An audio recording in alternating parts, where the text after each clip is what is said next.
교수님께서는 존경하는 과학자 꼽는다면 누구 꼽으세요? 그 물리학자 중에 꼽으라면 저는 뉴턴 생각이 가장 먼저 납니다. 뉴턴이에요? 뉴턴이 한 여러 가지 일들이 있는데요. 지금 봐도 상당히 놀라운 게 그분이 처음 이제 뉴턴의 고전역학을 만들 때는 그 뉴턴의 고전역학에 필요한 수학이 없었거든요. 그분은 수학이 필요하면 수학을 만듭니다.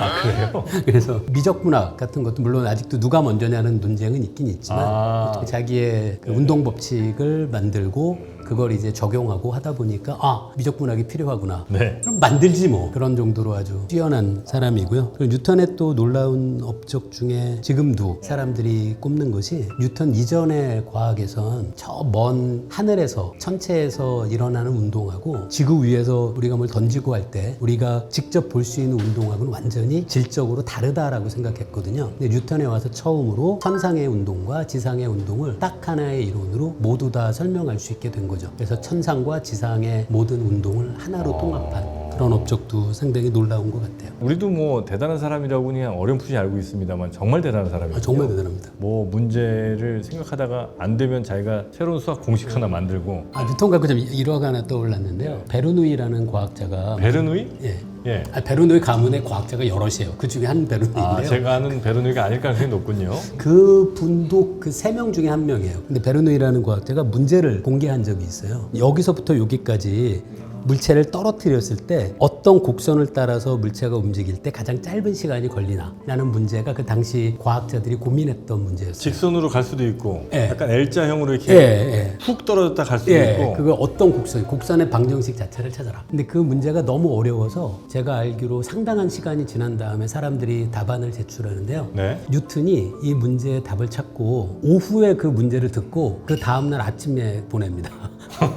근데 그 재밌는 게 뉴턴이 익명으로 보냈거든요, 답을. 네. 근데 베르누이가 그 편지를 보자마자 발톱 자국만 봐도 사자인 줄 알겠다.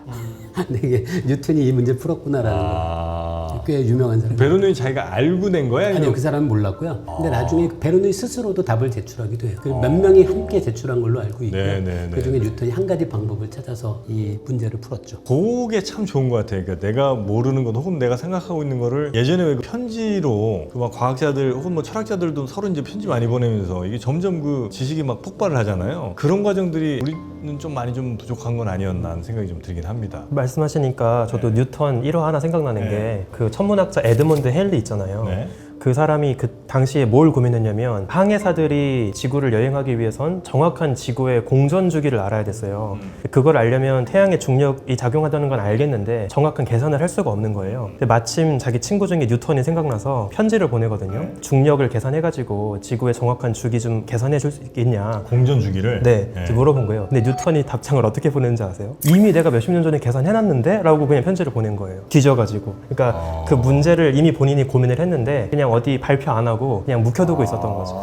뭐 그 정도 계산쯤이야 뭐. 네. 굳이 뭘 발표하나 그렇게 생각한 거죠. 뉴턴 왜 이렇게 똑똑한 거예요 도대체? 뭔데 이 사람 뭐 부모님이 뭐 하신 분인가? 아니요, 그 가계는 그렇게 두드러지는 집안은 아닙니다. 근데 정말 그냥 독보적 천재가 이렇게 나온 거예요. 그때 그분이 그 훌륭한 업적을 이룬 해가 있거든요. 네. 1년 안에 이 연구들을 많이 하는데요. 그때가 흑사병 때문에 그 뉴턴이 자기 고향 집에서 그 시간을 혼자 보내요. 그때 훌륭한 연구들을 많이 합니다. 그래서 코로나 왔을 때 네네. 물리학자들이 누구 하나 나오나? 코로나인데 그렇습니까? 우리 저 박사님께서는 누구를 좀 존경하십니까? 그래서 뭐 한 사람을 꼽긴 그렇고 이제 뉴턴을 말씀하셨으니까 뉴턴 얘기 좀 해보자면 뉴턴은 이제 물리학자로 보통 생각을 하지만 정말 뉴턴이 물리학자이기만 했는가 하면은 그렇지는 않거든요. 그러니까 물리학이라는 학문이 이제 그런 피직스라는 학문이 이제 정립된 거는 19세기 후반 정도. 물리학만 한 게 아님에도 불구하고 물리학이 그 정도의 업적을 세운 거예요. 그러면 뭐 가장 지구과학에 큰 영향을 끼친 과학자가 누구냐? 그럼 뉴턴이거든요. 또 뉴턴이에요. 뉴턴이고 그 당시에 그 뉴턴이 물리학자냐 지구학자에다 가까웠냐 했으면 지구학자에다 가까운 사람이었어요. 왜냐하면은 그냥 일반적인 그 물리 법칙을 발견하긴 했지만 풀고자 고민했던 건 지구학적인 문제였거든요.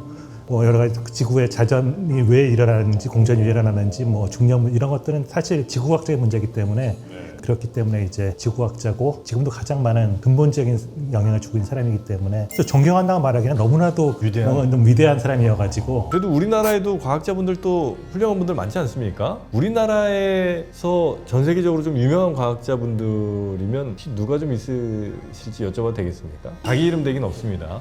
네. 아, 저 빼고요. 네. 아마 물리학자 중에서 대중들에게 가장 이름이 알려지신 분은 이휘소 박사. 아, 이휘소 박사. 이분이 우리나라에서 네. 당시 서울대학교 화학공학과를 졸업하셨고요. 네. 근데 물리학에 계속 관심이 있었대요.